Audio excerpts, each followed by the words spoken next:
Good morning, everybody. Doward here, out in the shop. I have really got to clean this. Today we're going to be installing this morning into the air. Slight drizzle of rain. It's kind of nice out actually, the temperature-wise. I'm going to be installing my Sinister Diesel coolant filter kit. So we'll just throw that over there. Comes with our Wix coolant filter. This is a 2407. Come on, focus camera. There we go, 24070. And of course, we get the head. We get the hoses already Loctited. Our mounting bracket.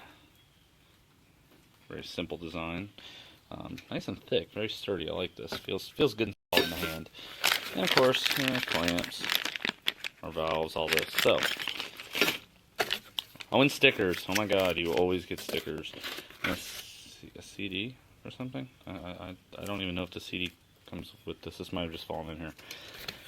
All right. So first thing we're gonna do is install our ball valves here. Going to be installed to this. So let's get started on this.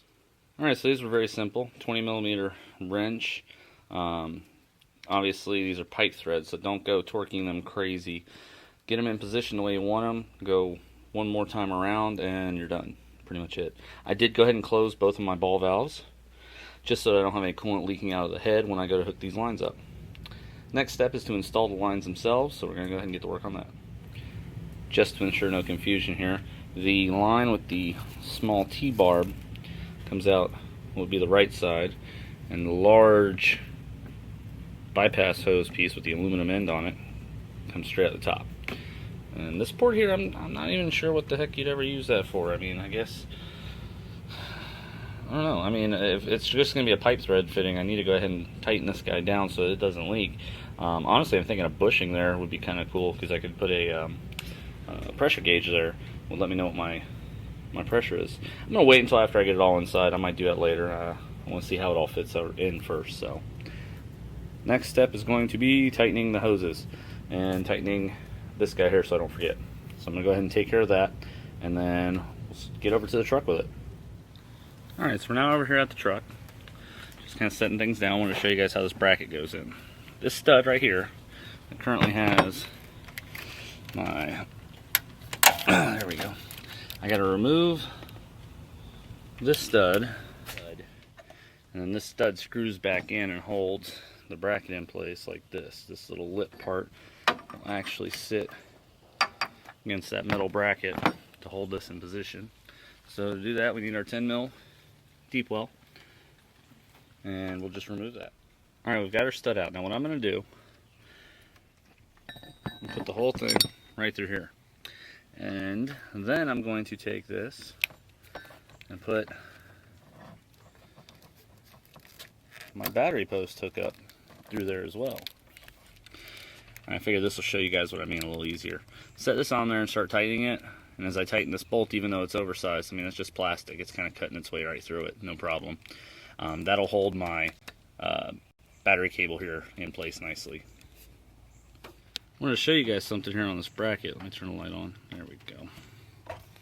This bottom part, there's actually, I don't know if you'll be able to see it, there's actually a slot there. Go inside that slot nicely. I think that'll hold it even better, and that'll definitely keep it from twisting. So I'm pretty sure that's the way it's meant to do. Don't just lean it up against her like I might have mentioned earlier. Put it into the slot. Just want to demonstrate for you guys. Get that light back on. Inside the slot, it ain't moving. So that's very nicely done. Now this, of course, will just sit right on top, like so. So I'm going to bolt that down next. Go ahead and get that in. We got the first bolt started. Make sure you use your lock washer. Goes in straight from underneath. Uses 9/16. Clearly see these are SAE. So it's a 9/16 wrench in my case, or a ratchet rather, that I'll be tightening these down with. Alright, so before we actually cut our hoses, we need to drain some of the coolant.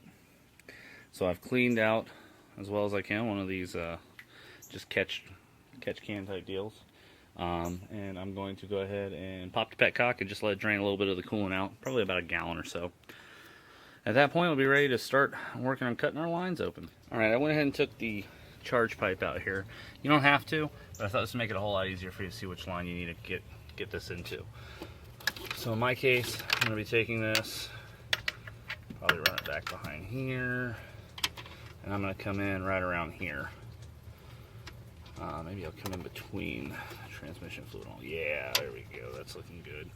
So I'm going to come in right about there because it's a nice little straight section. There is more than enough. If you really wanted to, you could take this, get this back around through here. You could take this all the way to the back. But in my case, with this valve here that I don't believe is even working in my case because I don't have any heat, I need to test this, check this at some point. I would run it back there if I didn't have that valve in place, just because that would make for a little neater install. As it is, I'm going to have a bunch of hose here I got to figure out what the heck to do with. So yeah, I'm going to go ahead and get her set up right around there, and that'll do.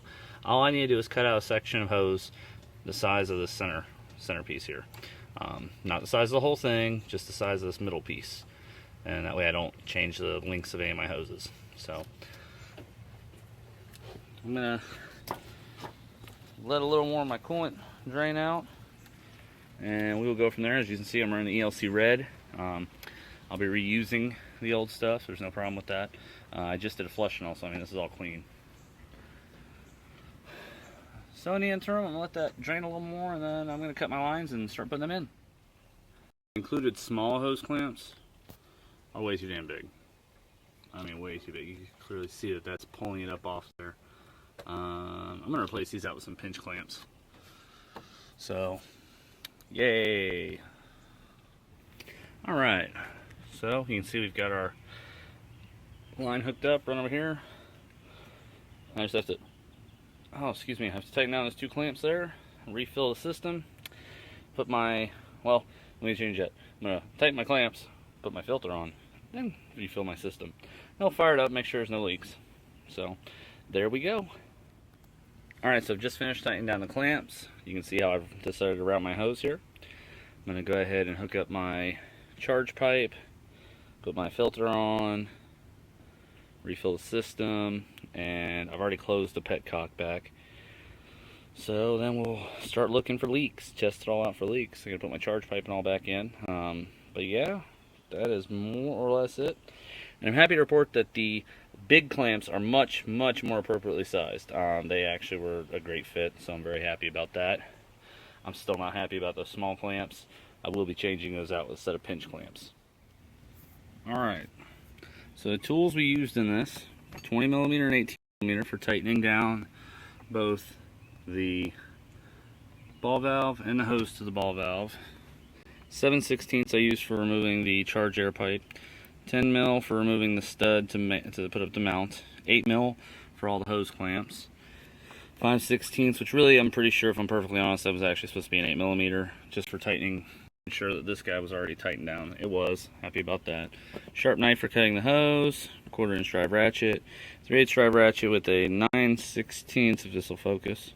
9/16 was used for bolting down the two mounting bolts there. So something to keep in mind, this thing does get very hot. As you know, it has hot coolant running through it. So next time you're working on a truck after installing this, don't climb up there and put your elbow or your arm across that. You won't like it. So no leaks, everything seems to be working fine. I'm going to run about 1,000 miles or so, and then I'll pull the filter off and replace it, and we will inspect it. So, alright, I think it was a job well done. Just a little follow-up.